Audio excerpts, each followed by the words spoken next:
welcome back to another video today. Today's video will be what if Zumadoria was the Mand'alor. So yeah, guys, I hope you guys like, comment, and subscribe. But before we get into the what if, I have a few more announcements. I just want to say thank you to all those who subscribed and helped me reach 2,800 subscribers. I did a community post about it, but I just want you guys to let you guys know about this in a video. I'm really grateful for this. There will be some upcoming what ifs, but I'm going to need to pick those out first. So I will make a post about which ones I'm going to do, and I'll put a community post about it. So keep an eye out for that, okay, guys? Anyways, let's get into this. As it is, what if Zumadoria was the Mand'alor, rwby? So yeah, let's start this off with a grim starting. So Izuku and his people are dying out. The Mandalorian purge has begun. Luckily, Izuku's father was able to find a secret place where they kept all their old Mandalorian stuff. From Mandalorian cruisers, dreadnoughts, and everything. Even the basilisk battle droids. So he gathered up all he can and shot out into hyperspace. They got all the things they needed: food, water, and everything. But it won't last them forever. Probably only 2,000 years. So they need to find a place quick.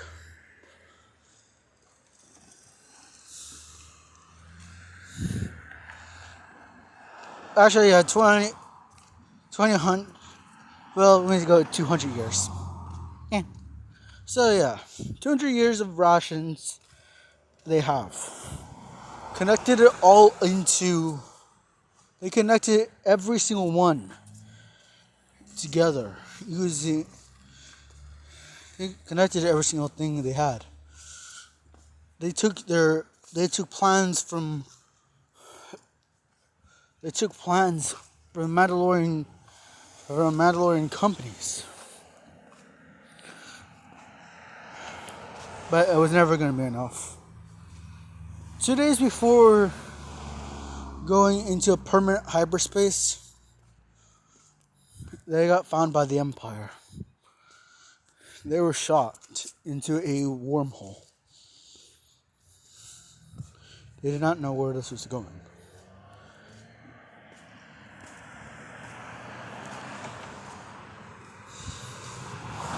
So they stood there forever. They had all they had. Animals as well. They wanted to go to a planet, hoping this hyperspace would end. But it never did.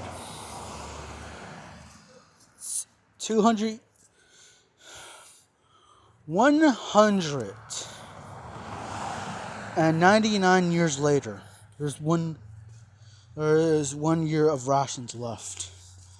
The Mandalorians are starting to fight each other for the food.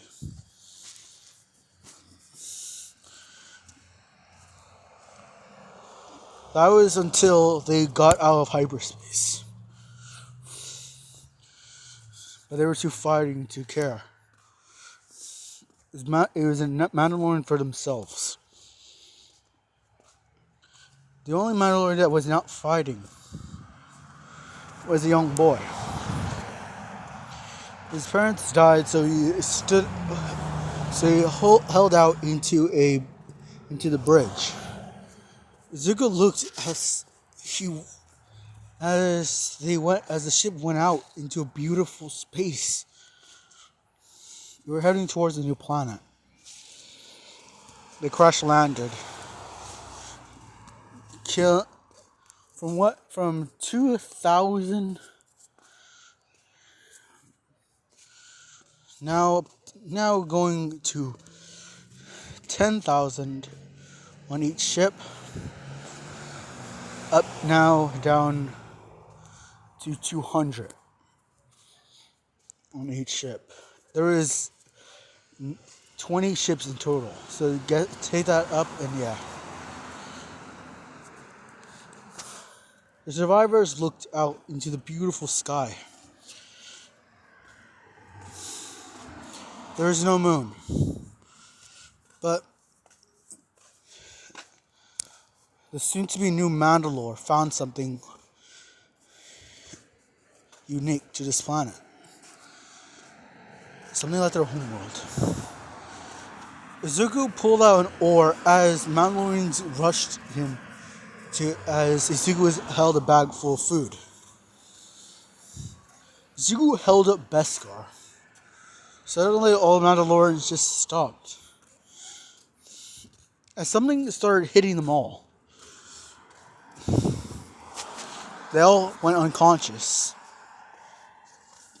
48 hours later, they woke up. Still in armor or somewhat. They did not know what was happening, but they felt alive. A lot of them cried that day, the day of tears.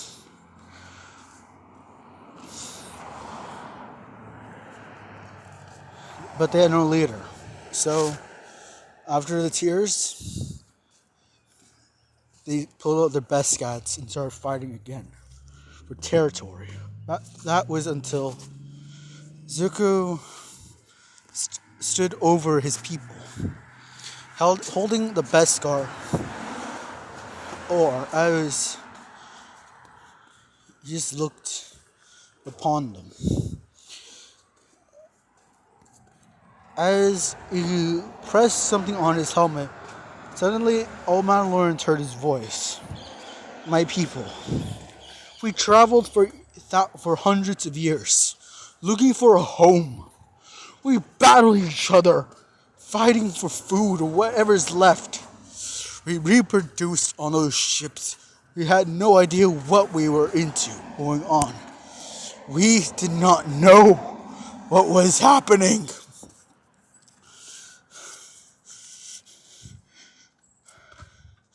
The hyperspace, for all we know, with a time warp. We could be thousands of years within the future. Who knows what we are anymore. Over the last humans. They looked to each other as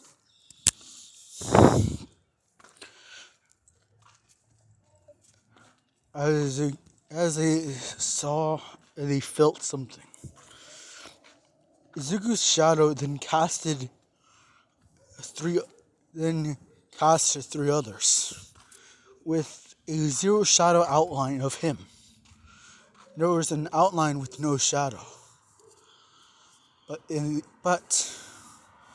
there were 3 Mandalorians wearing armor not of any known to them. Huh? No, I'm good. Okay.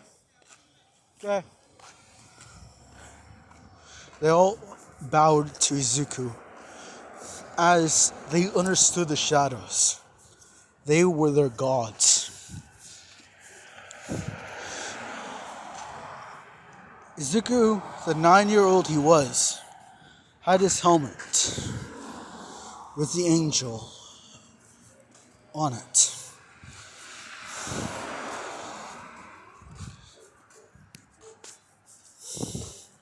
Years later, they put settlements on this planet. They started rebuilding their everything. They found unbroken parts of the ship that held important details that they forgot.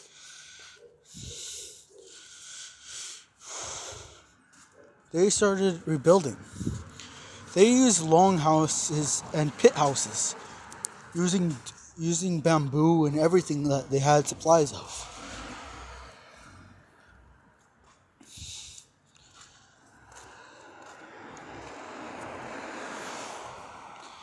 They were not advanced as they used to be, but they are now. This planet, what used to be just a bunch of warmongering warriors, now had Beskar. And like Vibranium from Marvel, they have not even scratched even a little fraction of the surface. Nothing, not even a 0.0. They just took what they could and started making their armor.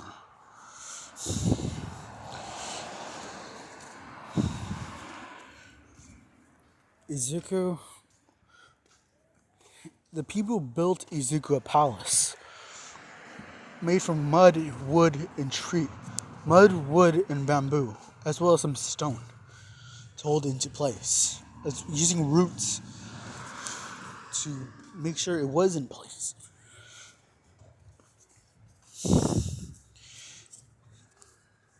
Izuku just looked upon everything as he sat on his Beskar throne.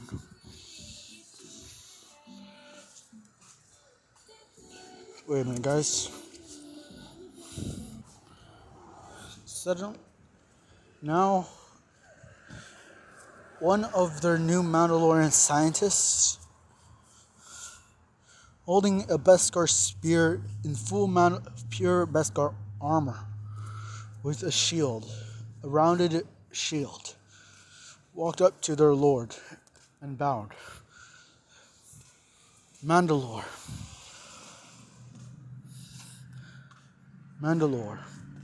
my lord, we found a planet.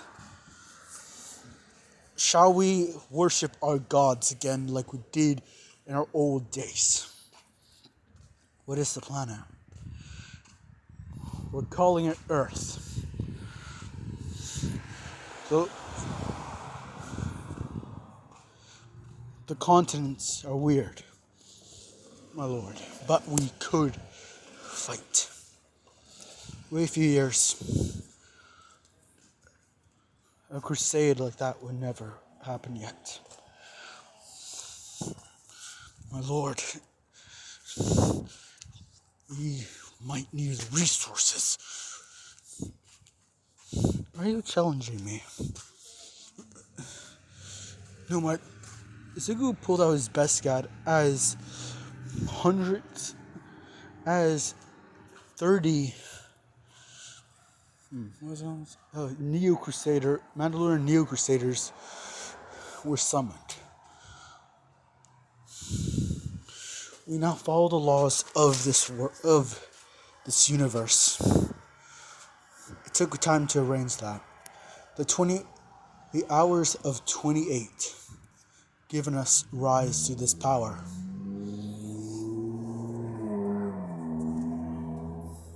Wait a few years until we start a crusade against those people. In case those people show a threat, we must rebuild our military might, like we were when the days of Mandalore the First.